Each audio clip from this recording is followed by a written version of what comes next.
레위기 이제 끝나갑니다. 27장이면 끝나는데, 이 앞에서 배운 레위기의 정신을 가지고, 우리가 충분히 남은 25장, 26장, 27장 이 내용을, 이 레위기의 정신을 충분히 우리가 이해할 수가 있습니다. 이미 앞에 나온 내용들인데, 오늘 25장 1절부터 우리가 읽은 25장 1절부터 7절까지, 안식년에 관한 주례입니다. 자, 여기 안식의 확대예요. 안식의 확대. 그러면 그러면 가장 작은 단위가 뭐예요? 일주일에 하루? 안식일이죠. 안식일. 안식일이 확대되면 어떻게 되나요? 안식년이 되고, 이게 확대되면 희년이라는 것으로 이제 확대가 되는 거예요. 그래서 안식을 점점 확대하는 거예요. 그래서 안식년, 여기 하나 더 집어넣으면 안식일, 앞에 안식일 아주 강조가 되어 있죠. 안식일을 안 지키면 죽여라 살려라. 죽여라. 무섭죠. 무서워요. 안식일, 안식년, 그 다음에 희년에 대한 규례다 하는 거예요.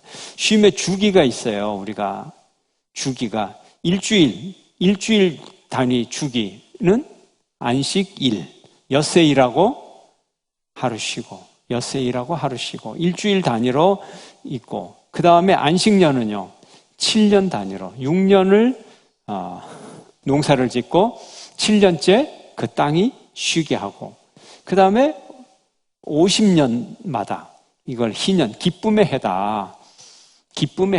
그래서 50년마다 또 1년을 쉬는 이런 제도가 있습니다.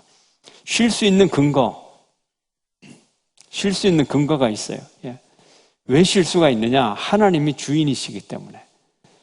여러분, 7분의 1을 쉰다는 건 굉장한 거예요. 7분의 1, 6일 일하고 하루, 여러분이 점포를 가지고 있는데 6일 소득하고 하루 쉬는 거, 이거 굉장한 거거든요. 그죠? 하루 100만 원 매상을 올린다고 한번 생각해 보세요. 6일이면 600만 원인데 7일 그날 100만 원이면 이게 700만 원이잖아요. 몇 퍼센트 차이예요. 엄청난 차이가 생기는데, 그래서 그 주일날이 아니라 공휴일날 회사 나가기를 즐거워하는 사람이 딱 한 사람 있어요. 공휴일날 회사 나가면 즐거운 사람. 사장님만 즐겁지 직원들은 하나도 안 즐거워. 공휴일날 회사를 왜 나가요, 직원들이? 근데 사장님은 공휴일날 나가서 일해도 즐거워요. 근데 직원들은요? 그럼 그 차이는 뭐예요? 직원들은 왜 그날 마음 편히 쉴 수 있어요? 이게 내 회사냐? 사장님 회사지. 약간 좀 무책임한 것 같지만, 그래도 누가 주인이시다? 하나님이 주인이시니까 주인이 알아서 하는데 왜 주인 일까지 걱정을 해요? 그리고 하나님의 주권, 하나님의 주인이시고 하나님의 주권 아래 있어야 된다는 거예요. 그래서 모든 것이 하나님의 은혜이기 때문에 쉴 수 있다는 거예요. 한 성도가 목사님이 월요일마다 쉬는 것이 못마땅했어요. 주일날은 모든 사람들이 예배드리고 목사님만 예배드리나? 집사인 나도 예배드리는데, 그럼 난 집사가 저녁 때까지 봉사하다가 나는 월요일날 출근하는데 목사님은 왜 쉬어? 왜? 그래서 목사님한테 그랬어요. 목사님, 사탄은요 쉬지 않고 우는 사자처럼 삼킬 자를 찾습니다. 그때는 목사님이 대답합니다. 그 말의 뜻을 알고, 네, 그렇습니다. 만약 나도 쉬지 않고 계속 일을 한다면 제가 사탄처럼 될 겁니다. 여러분도 사탄처럼 되지 않으려면 하나님 안에서 뭘 가져야 돼요? 쉼을 가져야 돼요. 쉼을. 요즘 주 5일제를 넘어서 갖고 주 4일 근무하는 기업도 자꾸 생겨나고 있어요. 주 4일 근무. 어쨌든 꼭 제가 무슨 경제학자도 아니고 경영학자도 아니고 4일 근무하는 게 좋다, 그런 의미가 아니고, 쉬어도 잘 될 수 있다는 그 얘기. 예. 많이 쉬어도 기업도 잘 될 수 있고 개인도 잘 될 수 있고 우리가 하나님 앞에 안식할 때도 겁내지 말라. 6일이라고 하루 쉬는데 요즘은 닷새 일하고 이틀 쉬어도 기업이 잘 되고 또 한 걸음 더 나가서 4일 일하고 근무하는 기업도 생겨나고 그래서 어떤 분은 또 그래요. 어떤 경영학자는 앞으로 3일 동안 나가갖고 3일 동안 하루 6시간, 18시간만 일하고도 되는 사회가 올 거다. 생산성이 높으면. 정말 그래요. 예, AI, 인공지능 시대가 오면 기계가 다 일하니까, 예, 대한민국 인구가 줄어들어도 뭐 상관없어요. 기술만 발달하면, 예. 그것도 한 나흘 나가가지고 말이죠. 한 3일 나가가지고 일하고, 예. 대한민국의 최첨단 국가가 되면 이런 데도 제일 앞장설 수가 있어요. 그죠? 예. 그러니까 옛날에 삽 들고 곡괭이 들고 할 때는 인구가 많은 것이 자랑일 수 있어도 이제 그렇게 될 수 있어요. 그러니까 우리가 역발상을 해가지고 하자. 근데 말이 좀 그까지 좀 많이 나간 경향이 있지만 예, 좀 많이 나갔어요. 제 말이. 그러나 분명한 것은 무슨 얘기를 하려고 하느냐? 하나님의 주인이시니까 쉬어도 예, 하나님 안에서 쉬는 것이 당연한 거고 쉬어도 세상 걱정 있다 없다? 없다. 이 말 하려고 제가 좀 멀리 나갔어요. 그런 주장도 있다 하는 거예요. 요즘. 그래서 열심히 일한다고 무조건 되는 건 아니다. 그래서 오늘 안식의 확대. 자, 그러면 이제 처음에 안식년부터 나왔어요. 안식년 1절부터 7절까지 매 7일마다 돌아오는 안식일. 그러면 매 7년마다 한 해를 안식년이다. 그래서 뭐를 쉬게 해요? 땅을 쉬게 하는 거예요. 땅을 쉬게. 물론 사람도 쉬죠. 사람도 쉬고 또 농사 지을 때 쟁기를 끌고 가는 소도 쉬고. 예. 그러나 근본적으로는 땅을 쉰다. 땅. 그래서 안식년의 목적은 뭐냐? 안식년의 목적은 누가 휴식을 한다? 땅이 휴식을 한다. 휴식은 왜 해요? 여러분 잠은 왜 자고 일주일에 하루 안식일은 왜 해요? 휴식을 통해서 뭘 해요? 생산력의 재충전이다. 생산력의 재충전.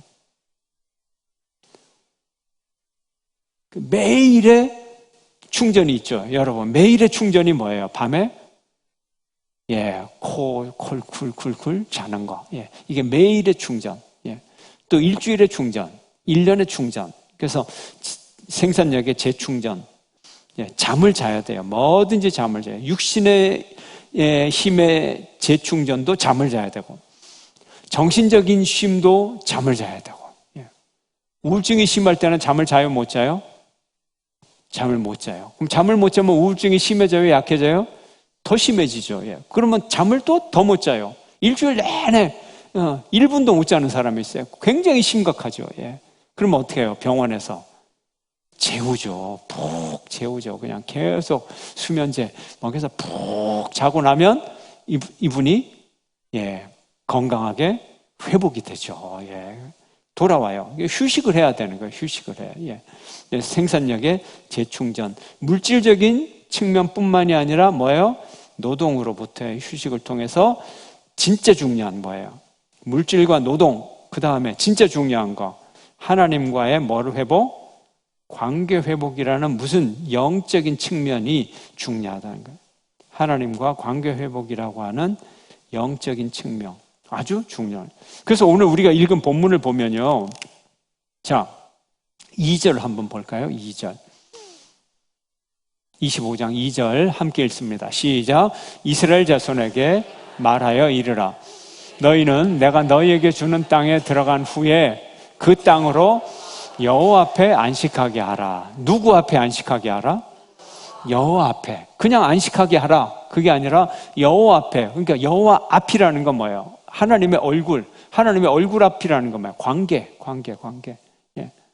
하나님과의 관계를 생각하라는 거예요. 육신의 일, 사탄처럼 막 육신의 일에 바쁘면 하나님이 보여요, 안 보여요? 안 보이죠. 예. 혼자 명상하고 묵상하면 하나님이 보여요, 안 보여요? 하나님 보이죠. 예. 그 다음에 일을 안 하고 쉬면 그리고 누구의 은혜를 기다려요? 하나님의 은혜를 기다리는 거죠. 예.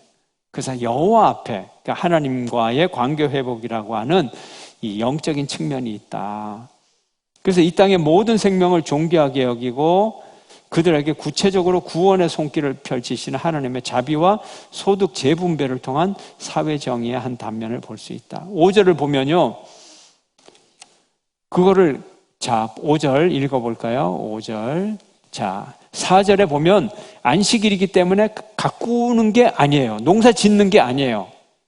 그러나 이제 5절에 함께 읽습니다. 시작. 내가 거둔 후에 자라난 것을 거두지 말고 가꾸지 아니한 포도나무가 맺은 열매를 거두지 말라.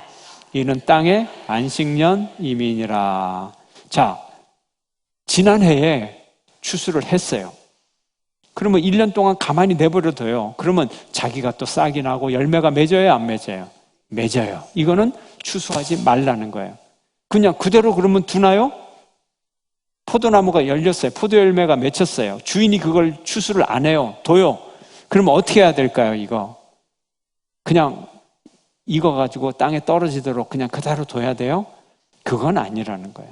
여기에 소득 재분배, 예, 가난한 자를 향한 소득 분배가 있어요. 부자는 그래도 작년에 자기가 농사를 지어서 거뒀으니까 그거 뭐 1년 안식년을 해도 자기는 먹을 게 있어요. 그러나 가난한 사람은 어떻게 돼요? 1년 동안 비축한 게 없잖아요. 1년 안식년이 되면 가난하잖아요. 그래서 부잣집의 밭에 안식년에 맺힌, 자연스럽게 맺힌 곡식은 누가 먹어라? 가난한 자들이 먹어라. 한번 볼까요? 6절 시작.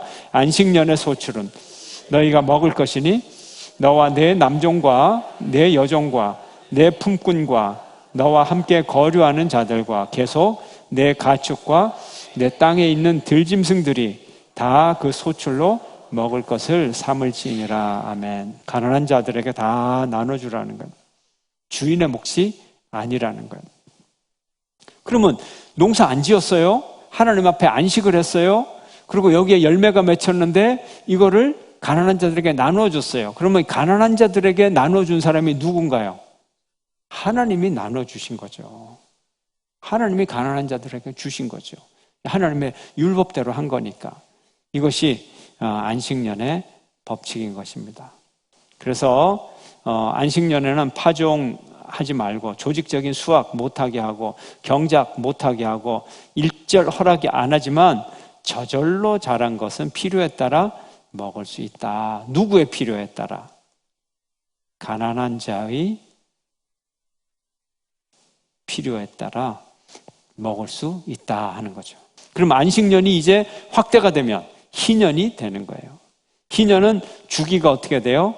50년 주기, 50년 주기. 그래서 희년 지키기는 더 어려워요. 희년이 이 지켜라 지켜라, 성경에 무수히 희년을 지켜라고 이렇게 나와 있어요. 그런데 희년을 몇 년도에 지켰다 하는 역사 기록은 안 남아 있어요. 그만큼 어려운 거예요. 그래서 정말로 지켰는지 안 지켰는지도 사실 몰라요. 한 번이라도 있어야 될 거 아니에요. 예를 들어서 다윗 왕 때 다윗 왕 제 39년에 희년이 왔는데 뭐 이런 얘기가 있어야 될 거 아니에요. 아니면 뭐 솔로몬 왕 제 25년째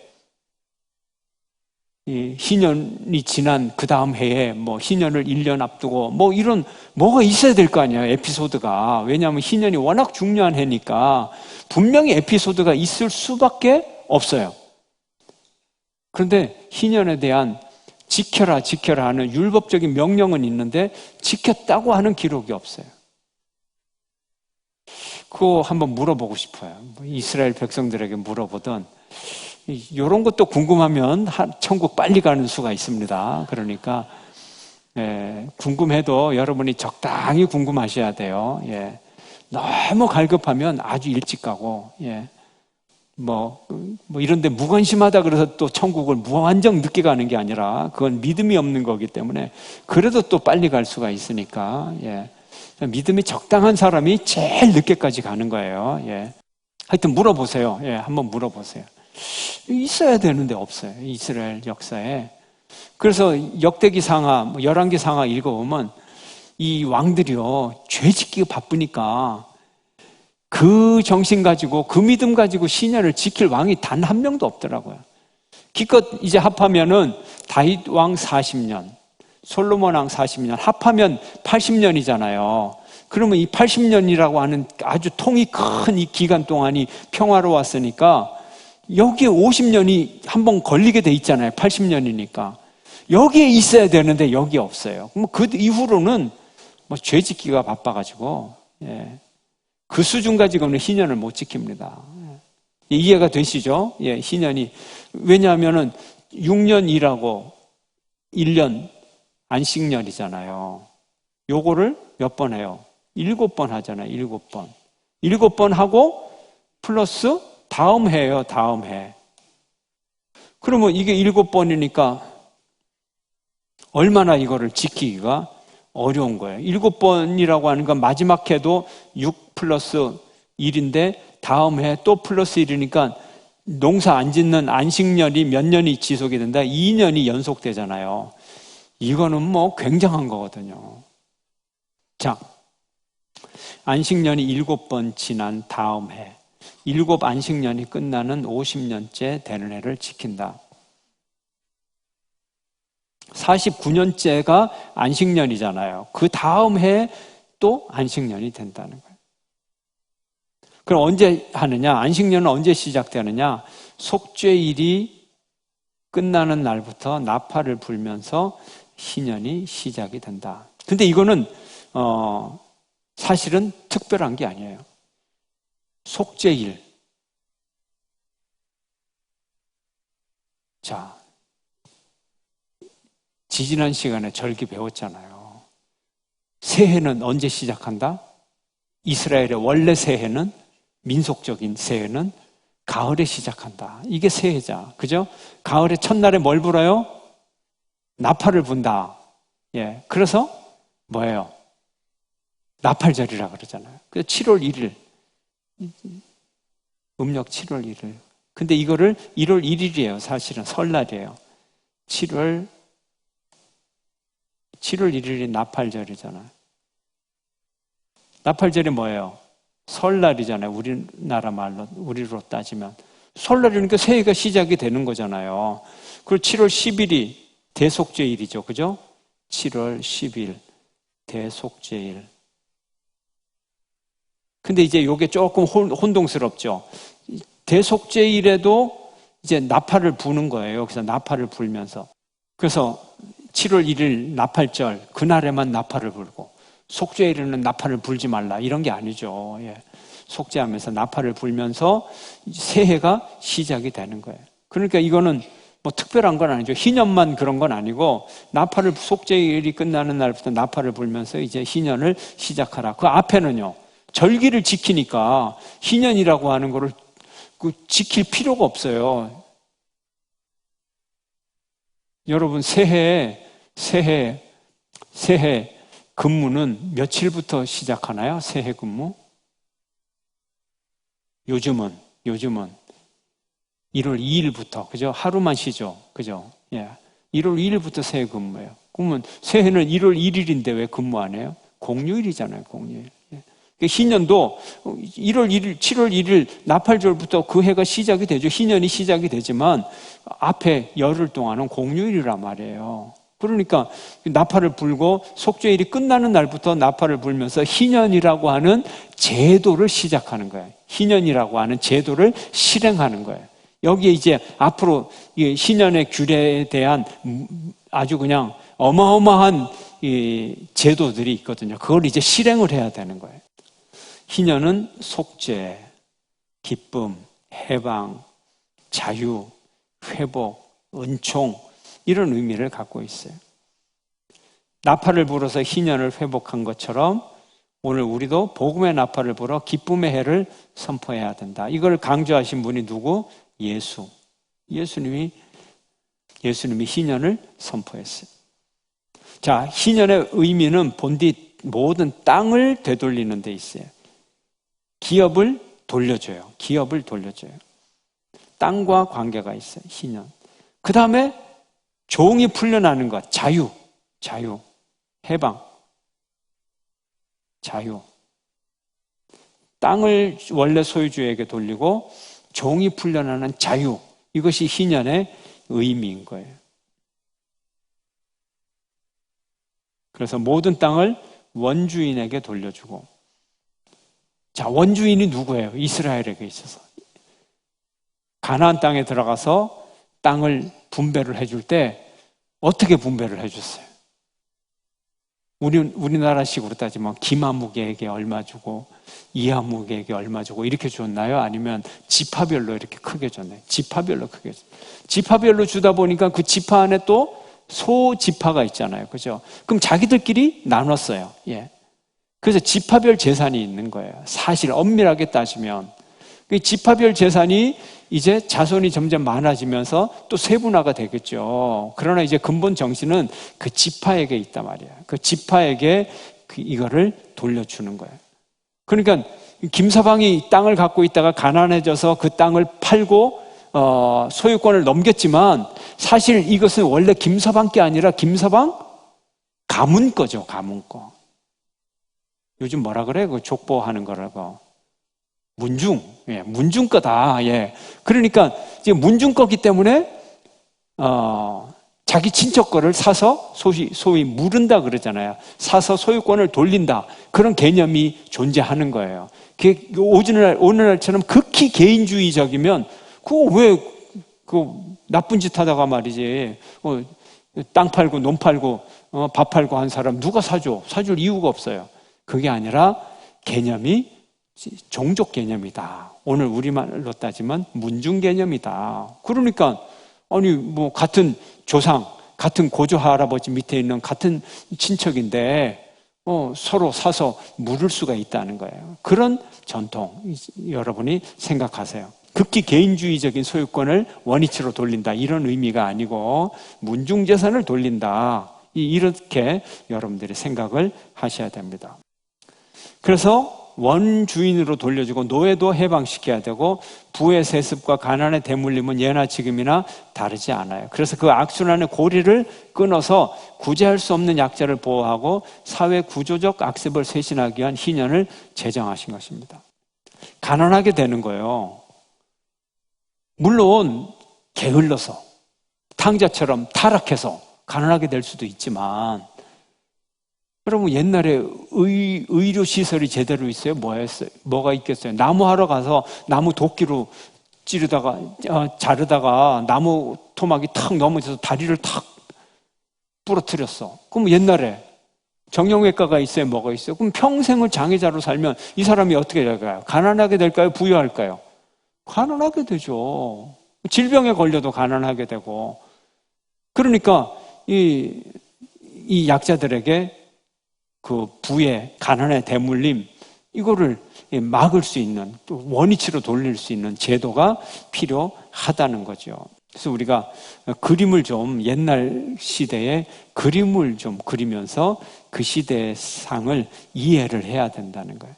그래서 하나님 입장에서 빈익빈 부익부를 막고 다 골고루 잘 사는 사회를 만들려고 희년의 제도를 했다. 그래서 구조적 모순이나 경제적 불평등이 날로 심각해져가는 이런 상황에서 모든 사람이 골고루 쉼과 평강을 누리는 희년의 정신을 오늘날 어떻게 우리가 좀 만들 수 있겠는가. 그래서 우리가 모든 부여가 다 하나님의 것이다.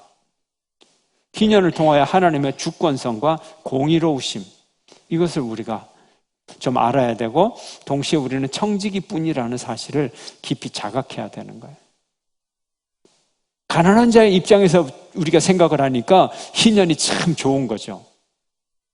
그런데 열심히 벌어가지고 재산도 밤잠 안 자고 일하고 재산을 모으고 막 했는데 희년 때 그걸 다 돌려줘라. 쉬워요? 어려워요? 어렵죠. 그리고 부자의 입장에서는 또 이거 너무 억울하게 생각할 수도 있는 거예요. 아니, 내 재산을 왜 돌려줘야 돼? 우리가 반대 입장도 한번 생각을 해봐야 되는 거예요. 이게 정말 어려운 제도예요. 그래서 이 제도가 실현되었다고 하는 기록이 없다는 거죠. 예. 어쨌든 하나님의 정신은 희년. 예. 한번 볼까요? 11절. 10절 읽읍시다. 10절 시작. 너희는 50년째 해를 거룩하게 하여 그 땅에 있는 모든 주민을 위하여 자유를 공포하라. 이 해는 너희에게 희년이니 너희는 각각 자기의 소유지로 돌아가며 각각 자기의 가족에게로 돌아갈지며. 자, 이날은 이제 각각 소유지로 돌아가라. 소유지로 돌아간다는 건 뭐예요? 소유권을 회복하는 거. 자기 땅이 생겼으니까 그 땅으로 돌아가는 거죠. 예. 소유권을 회복시키고 가족에게로 돌아간다는 건 뭐예요? 종의 신분에서 자유인의 신분이 된다는 거죠. 그래서 11절에 보면 희년도 안식년이에요. 그래서 파종하지 말고 스스로 난 것을 거두지 말고 가꾸지 않은 포도를 거두지 말고. 이거 안식년하고 똑같아요.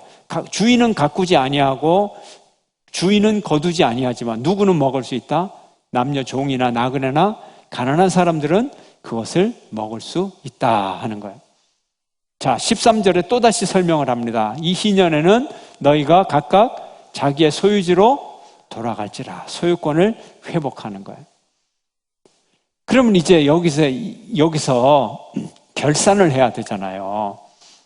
자, 희년이 실행됐다는 기록은 없지만 실행됐다고 쳐요. 어떤 사람이 희년이 끝나자마자 가난해졌어요. 중병을 알고 병을 치료하다가 재산을 다 팔게 됐어요. 그것도 부족해갖고 아이들이 종으로 팔려갔어요. 다음 희년이 올라 그러면 49년이에요. 49년간. 이런 케이스가 있어요. 그러면 이 여종 아버지 때문에 팔려가는 이 여종은 앞으로 49년 동안 종 노릇을 해야 돼요. 그럼 49년 동안 노동력을 주인에게 바쳐야 되는 거죠. 근데 이제 요게 첫 번째 케이스가 있고, 두 번째 케이스. 세월이 흘렀어. 그런데 2년만 있으면 희년이에요. 2년만 있으면. 예. 그래서 잘 버티다가 이 사람이 희년을 2년을 앞두고 파산을 해버렸어. 그래서 이 사람도 또 다 재산을 다 낭비하고 자기 가족을 딸을 종으로 팔게 됐어요. 그러면 이게 두 번째인데 1번의 여종 49년을 그 집을 위해서 일해줘야 돼. 이 종의 값하고 두 번째 여종 2년만 일하면 이 사람은 자유해. 누가 비쌀까요? 누가 노동력을 많이 뺏길까요? 49년 동안 하는 사람이 많이 뺏기지, 그죠? 2년 동안 하는 사람은요, 노동력을 아무리 열심히 해봐야 2년밖에 노동력을 안 뺏기잖아요. 자유롭게 되잖아요. 그러면 값이 달라요? 같아요? 다르죠. 예, 똑같이 부모가 망했지만 49년을 종으로 일해야 될 여종은 2억이다 이렇게 치면 2억, 예, 2억이다 이렇게 치면 2년 동안 일해야 될 사람 얼마일까요? 나도 몰라. 안 살아봐서 200만 원 이 정도로 차이가 크다는 얘기예요. 지금 그런 얘기를 하고 있는 거예요. 한번 볼까요? 15절 시작. 그 희년 후에 연수를 따라서 너는 이웃에게서 살 것이요 그도 소출을 얻을 연수를 따라서 내게 팔 것인즉. 예, 형제가 돈이 없어서 종으로 사고 팔리고 할 때도 희년에 따라서 값이 달라진다는 거예요. 예. 아이고, 성경에 이런 것까지 다 나와 있어. 그러니까 이게 율법책이죠. 예. 법이라는 건 그런 거잖아요. 예. 법이란 조문이 있어야 다 적용이 되는 거니까. 예. 그래서 이 규례를 여러 번 나와 있어요. 뒤에도 계속 몇 번인가 나와 있어요. 그래서 20절에 보면요. 19절부터 읽읍시다. 19절, 20절 시작. 땅은 그것에 열매를 내리니 너희가 배불리 먹고 거기 안전하게 거주하리라. 스톱. 예. 땅은 열매를 내리라. 걱정하지 말아라. 49년째, 50년째, 2년을 안식년을 하더라도 걱정하지 말아라. 땅이 뭐 한다고요? 소출을 안전하게 낼 것이다 하는 거예요. 걱정하지 말아라. 예. 그 다음에 21절 시작. 내가 명령하여 6째 해에 내 복을 너희에게 주어 그 소출이 3년 동안 쓰기에 족하게 하리라. 22절 시작. 너희가 8째 해에 파종하려니와 묵은 소출을 먹을 것이며 9째 해에 그 땅에 소출이 들어오기까지 너희는 묵은 것을 먹으리라. 아멘. 원래 농사 지은 걸 가지고 1년을 먹게 돼 있어요. 이게 그냥 기본이에요. 매년 일해도 1년이에요. 그럼 안식년이 1년이면 마지막 해에 농사 지은 걸로 2년 먹고, 그 다음에 희년을 앞두고 하면요, 농사 지은 걸 가지고 3년을 버텨야 돼요. 3년을. 예. 그 얘기를 하는 거예요. 3년 동안 쓰기에 족하리라. 3년을 버텨야 3년째 농사 지은 그 농사를 추수할 때까지 버틸 수가 있는 거예요. 자, 23절, 이제 희년 제도는 토지 제도와 관련이 있다 하는 거죠. 자, 23절 함께 시작. 토지를 영구히 팔지 말 것은 토지는 다 내 것임이라. 너희는 거류민이요 동거하는 자로서 나와 함께 있느니라. 자, 아까 안식일 또는 안식년의 원리는 하나님이 주인이고 우린 청직이다. 희년의 원리도 역시 하나님이 주인이고 우리는 청직이다. 토지의 주인은 누구라고요? 하나님의 것이다. 너희는 누구라고요? 우리는 누구라고요? 나그네다. 거류민이고 그냥 그냥 전세로 사는 사람들이다. 예, 세대로 사는 사람들이다. 이런 얘기를 하나님께서 하고 계시는 거예요. 토지는 하나님의 것이다. 예, 하나님의 것이다. 그래서 아까 24절, 25절에 나오는 기업을 물어준다 하는 거는 이 재산의 개념이 지극히 개인적인 사유재산이 아니라 이 가문, 예, 시족, 그 다음에 지파 이런 개념이기 때문에 기업을 물어준다. 그러나 희년이 오기 전에 물을 수 있으면 무는데 희년이 오면 그때까지 못 물으면 희년이 왔을 때 자동으로 소유권이 돌아가게 된다 하는 거예요. 근데 여기에 이제 조금 이때부터 옛날에도 자본주의 비슷한, 예, 오늘날의 자본주의 비슷한 그런 특별한 경우가 생겼어요. 29절에 보면 토지 무르기, 언제든지 토지는 물을 수 있고 그러나 희년이 오면 주인에게로.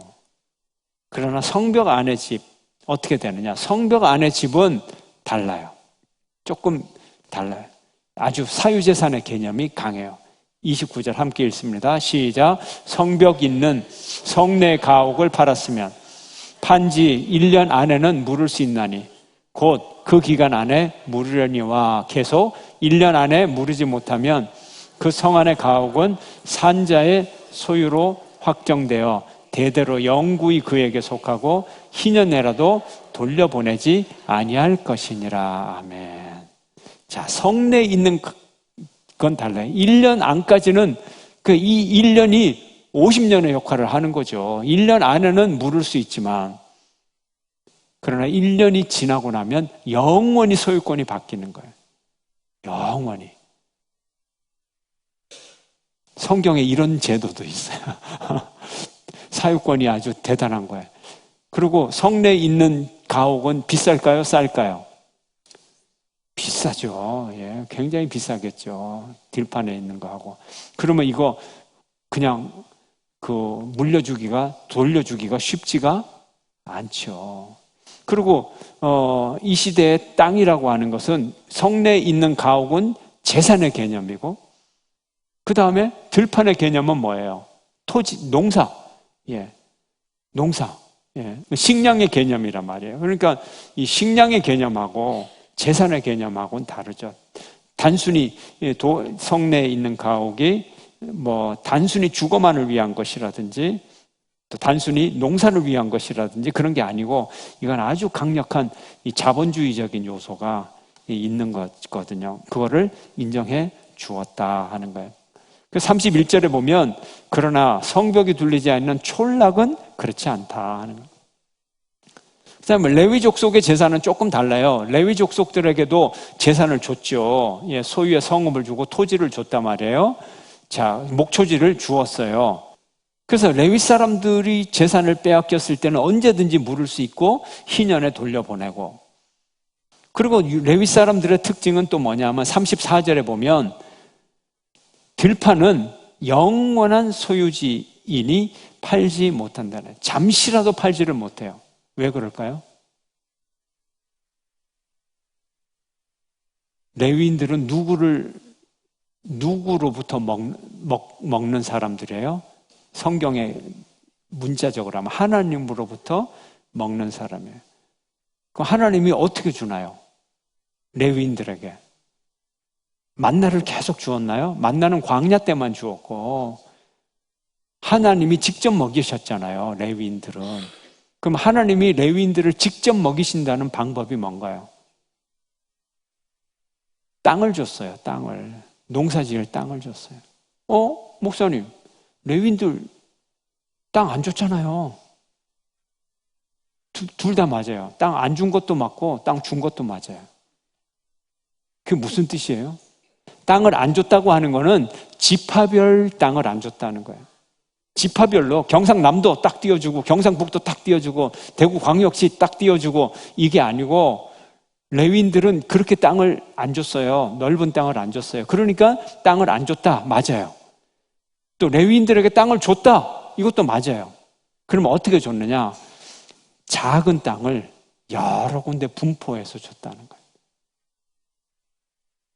그래서 레위인들의 봉급을 줬다는 거예요. 하나님이. 레위인들의 봉급이 뭐예요? 땅에서 나오는 소득. 땅에서 나오는 소득. 그러니까 목초지가 있어요, 레위인들은. 근데 여러 군데 분산되어 있는 거죠. 그러면 그 목초지가 레위인들도 가난해지기도 하고 땅을 팔기도 하고 목돈이 필요하면, 예, 그러면 땅을 팔아버리면은 이 사람들 그 다음에 어떻게 해요? 레위인의 후손들이 먹을 게 있어요, 없어요? 먹을 게 없어요. 그럼 하나님이 못 먹여주시잖아요. 그죠? 하나님이 먹여주려면 항상 땅이 있어야 되는 거예요. 그러니까 오늘 이 본문에 뭐예요? 34절에 들판은 영원한 그의 소유니까 땅은 절대 팔지 마라. 사는 놈을 벌 주겠다. 사는 놈도 벌 받아요. 이거는 범죄 행위니까. 예. 성경 되게 재밌죠? 같은 토지 가지고도 레위인을 어떻게 하나님이 먹여 살리느냐. 예. 여러분의 자녀를 하나님이 먹여 살려요. 누구를 통해서? 여러분을 통해서, 부모를 통해서. 예. 아멘. 예, 그 다음에는 뭐 쭉 나옵니다. 쭉 나오고 35절부터 31절 촌락의 가옥은 뭐 나중에 희년 때 돌려보낼 수 있고, 레위인의 소유 가옥은 뭐 잠시 팔기도 하고 희년 때 돌려오지만 들판은 절대 팔 수 없다. 그런 얘기. 그 다음에 그래서 형제에게 긍휼히 여기라. 이스라엘 자손들이 가난해져서 종이 될지라도 이스라엘 자손들은 종을 진짜 종처럼 함부로 부리지 말고, 경제적인 이유 때문에 종의 신분을 가졌지만 정말 종으로 하지 말고 형제처럼 대접하라. 예. 그러니까 김서방이 돈이 없어서 우리 집에 종이 됐어요. 같은 이제 이스라엘 사람의 집에 종이 됐어요. 근데 이 애굽 사람, 애굽 출신 종은, 야, 마당새야 와갖고 야, 저거 어디 뭐 막 일도 시키고, 야, 돌쇠야 일도 시키고, 이거 종처럼 이렇게 부리는데, 이스라엘의 형제가 돈이 없어서 종으로 들어오면 야, 마당새야 돌쇠야 이렇게 다루지 말라는 거예요. 그렇게 다루지 말고 직책을 줘가지고, 김 부장님 오늘은 저 밭을 좀 관리해 주세요, 이런 식으로 하라는 거예요. 이해가 되시죠? 지금 성경 그런 얘기예요. 제가 이 비유를 생각해내려고 이걸 어떻게 설명해 줘야 되나. 분명히 종인데 돈이 없어서 종으로 팔려가는데 종놈이지 뭐예요. 그런데 형제처럼 대하라. 이걸 내가 뭐로 설명을 해줘요. 예. 지혜를 짜내서 보니까 아 그렇다. 여기 히브리종에 아는 이집트 출신이나 이런 사람은 야 돌쇠야 일로 와봐 옅마 막 이렇게도 할 수 있지만 형제를 그렇게 막 폭언하고 종처럼 다루지 말고 김 과장 이거 어떻게 해야 돼? 이쯤 하라는 거죠 이제. 예. 그러면 이제 뒤에까지 쫙 이제 이해가 됩니다. 자, 53절 한번 또 읽어볼까요? 이런 설명들, 53절. 또 값은 아까도 얘기했듯이 연수가 얼마나 많이 남았느냐, 적게 남았느냐에 따라 값이 달라진다. 그런 얘기가 쭉 써져 있고요. 53절 함께 시작.